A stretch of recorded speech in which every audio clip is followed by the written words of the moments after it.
आजकल की भागदौड़ भरी जिंदगी में हर व्यक्ति अपने आप को भूल गया है। बस जो भी जिसको देखता है उसकी कॉपी करने की कोशिश करता है। आप कहीं भी देख लीजिए, आपकी रोज़मर्रा की ज़िंदगी में हो या टीवी पर हो या आपके फ़ोन के इंस्टाग्राम पर हो, हर कहीं जहाँ भी आप देखोगे लोग एक दूसरे की कॉपी करने में लगे हुए हैं। सबको सिर्फ एक दूसरे के जैसा बनना है, लेकिन जो अपने आप में है वो चीज़ भूल रहे हैं। वो अपने अस्तित्व को नहीं पहचान पाते। लोग अपनी काबिलियत को भी नहीं पहचान पाते। हर व्यक्ति अपने आप में खास होता है और कुछ ना कुछ ऐसी काबिलियत होती है जो उसे दूसरों से अलग बनाती है। जिस दिन तुम खुद की काबिलियत को पहचान लोगे, उस दिन दूसरों को कॉपी करना और दूसरों की तरह जीना भूल जाओगे और अपनी ज़िंदगी को अपने तरीके से जियोगे। आइए दोस्तों, समझते हैं इस कहानी की माध्यम से कि अपनी काबिलियत को और खुद को कैसे पहचानें और संसार में अपने लिए कैसे जगह बनाएं। ये कहानी तुम्हारे लिए बहुत खास हो सकती है, क्योंकि ये तुम्हें तुम्हारी असलियत से रूबरू कराएगी। किसी ने बहुत ही खूब लिखा है कि तुम जैसे हो वैसे ही बहुत अच्छे हो। बहुत समय पहले की बात है। एक गांव में एक व्यक्ति रहता था जो कि पहाड़ को पत्थर तोड़ने का काम करता था और उसे अपने जीवन में कोई भी शिकायत नहीं थी।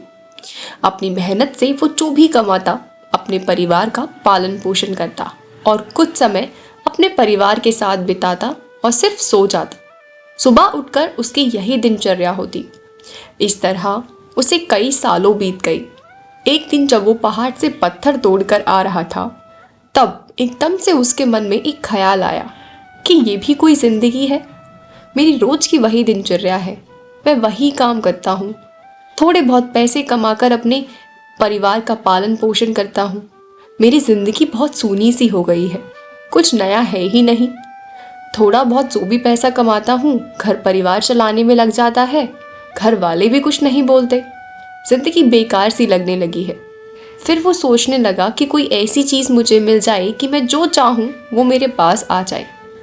इस तरह से सोचता हुआ वो अपने घर पहुंच जाता है और अपनी पत्नी से खाने के लिए बोलता है। उसकी पत्नी ने खाना लगाकर उसको दे दिया, लेकिन उसके दिमाग में अभी भी वही ख्याल चल रहा था, वही विचार घूम रहा था कि कोई ऐसी अलौकिक चीज़ उसे मिल जाए, बस जो वो चाहे वो उसके पास आ जाए। इस तरह सोचते सोचते उसने खाना तो समाप्त किया और सोने चला गया, लेकिन अभी भी उसके दिमाग में इस तरह के विचार ही चल रहे थे। उसे नींद में एक सपना आया और वो पहाड़ से पत्थर तोड़कर अपने घर की तरफ जा रहा था।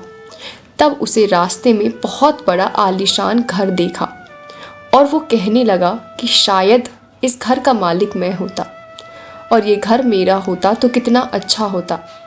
इतना सोचने पर ही उसकी ये बात सच हो जाती है और वो घर का मालिक बन जाता है। वो बहुत खुश हुआ कि जो मुझे चाहा था वो मुझे मिल गया। इतनी देर में ही उसे बहुत शोर सुनाई देता है, जैसे कि बहुत सारे लोग किसी का नारा लगा रहे हों। और उन्होंने जब पीछे मुड़कर देखा तो एक मंत्री आ रहे थे और लोग उसी के नाम का नारा लगाते जा रहे थे।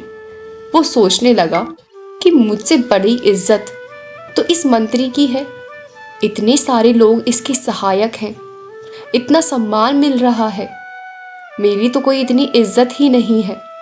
काश मैं भी एक मंत्री होता तो लोग उसके भी नाम का नारा लगाते। इतना उसने सोचा ही था कि उसकी बात हकीकत हो जाती है और वो एक मंत्री बन जाता है। उसके चारों तरफ बहुत ही भीड़ उमड़ आती है। लोग उससे मिलने के लिए बेताब होते हैं और खड़ी धूप में लाइन लगाकर खड़े रहते हैं। वो बहुत ही ज़्यादा खुश होता है, लेकिन उन लोगों के साथ कड़ी धूप में वो भी खड़ा होकर उनकी बात सुन रहा होता है। लोग बस उससे उम्मीद लगाते हैं कि सिर्फ मंत्री जी हमारी बात सुन लीजिए, हमारी बात सुन लीजिए। उसे इतनी भूख लगती होती है, लेकिन वो फिर भी नहीं जा पाता और वो सोचता है कि मैं कैसे निकलूँ यहाँ से। ये लोग मेरे लिए इतने बेताब हैं, मुझसे बात करने के लिए इतने बेताब हैं कि बस थोड़ी देर और रुक जाओ, कि थोड़ा समय और उनके साथ व्यतीत करूं। इतनी कड़ी धूप में उसकी तबीयत खराब होने लगती है और उसे चक्कर आकर वो गिर जाता है। जैसे ही उसे होश आता है वो सोचता है कि इस सूरज की गर्मी से मुझे चक्कर आ रहे हैं और मैं बेहोश हो गया। एक मंत्री से ताकतवर तो ये सूरज है।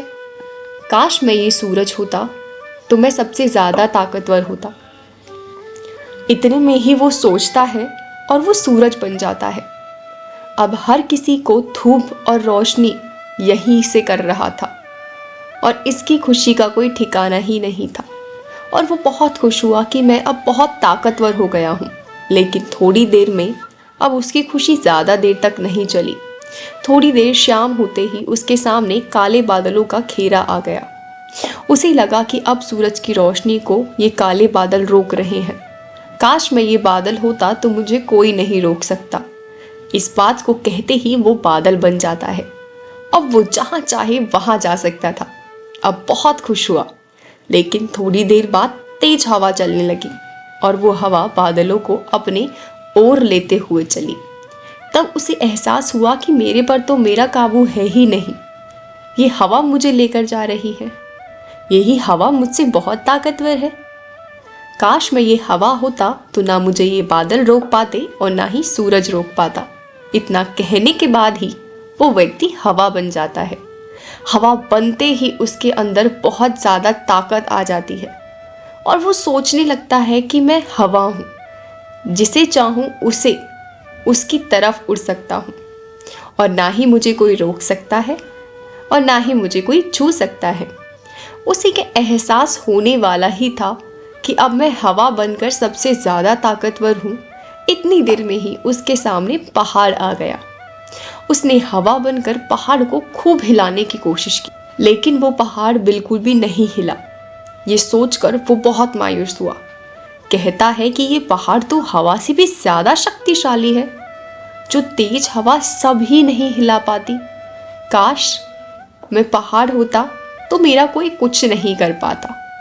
इतनी देर में वो व्यक्ति पहाड़ बन जाता है। इतना कहने पर वो व्यक्ति पहाड़ बन तो जाता है। जैसे ही वो पहाड़ बनता है वो बहुत ज़्यादा खुश होने लगता है और थोड़ी देर बाद उसको दर्द महसूस होने लगता है। ऐसे लगता है कि जैसे बहुत ज़ोर ज़ोर से उसे कोई पीट रहा हो। और वो जब पीछे मुड़कर देखता है तो लोग उसे तोड़ रहे होते हैं। उसे बहुत दुख पहुंचता है। वो पहाड़ बार बार ज़ोर ज़ोर से चिल्ला रहा होता है, लेकिन उसे कोई नहीं सुन पाता और कहता है कि काश मैं वो बन जाऊं जो इस पहाड़ को तोड़ रहा है, क्योंकि मैं पहाड़ बनकर इतना शक्तिशाली भी नहीं हूं कि जो मुझे दर्द पहुंचा रहा है मैं उसे रोक पाऊं। लेकिन उसने ये चीज़ कई बार दोहराई, लेकिन इस बार उसकी बात सच नहीं हुई। वो व्यक्ति नहीं बन पाया जो पहाड़ को तोड़ रहा था। उसके कहने से कुछ भी नहीं हुआ। लेकिन वो पहाड़ बनकर बहुत दर्द महसूस कर रहा था। उसके दर्द का उसके झटके से आँख खुल गई और सामने एक बड़ा शीशा रखा हुआ था। तब उस शीशे के पास गया और खुद को देखा तो उसे समझ आया कि जो मैं बोल रहा था कि मैं ये बन जाऊं, मैं तो वो ही हूँ। वो बात सोचकर वो बहुत खुश हुआ और उसे ये चीज़ समझ में आई कि हम असलियत में वही होते हैं जो हमें होना चाहिए। ऐसा कुछ है ही नहीं कि हमारे पास नहीं हो और हम दूसरों की कॉपी कर करके अपने जीवन को आगे लेके जाएं। हम दूसरों की तरह अपना जीवन व्यतीत करें, क्योंकि हर किसी के जीवन में हर किसी का काम अलग होता है। सूरज का काम अलग है, हवा का काम अलग है, बादलों का काम अलग है, तो इस पानी का काम अलग है, हमारा काम अलग है। सबका कार्य अलग होता है। फिर क्यों हम एक दूसरे की कॉपी करते हैं? हम अपनी काबिलियत को पहचानें कि हमारे अंदर ऐसी खास क्या बात है कि भगवान ने हमारे अंदर ऐसी कौन सी अच्छी चीज़ दी है जो हमें बाकियों से अलग बनाती है। ऐसा कुछ तो खास होगा, ऐसा कुछ तो लाजवाब होगा हमारे अंदर भी कि हम बाकी लोगों से अलग हैं। हमारा नाम अलग है, हमारी शक्ल अलग है, हमारा रंग रूप अलग है, तो हमारे कर्म भी अलग हैं और हमारे अंदर की काबिलियत भी बाकियों से बहुत अलग है। तो अपने अंदर की इस काबिलियत को पहचानिए।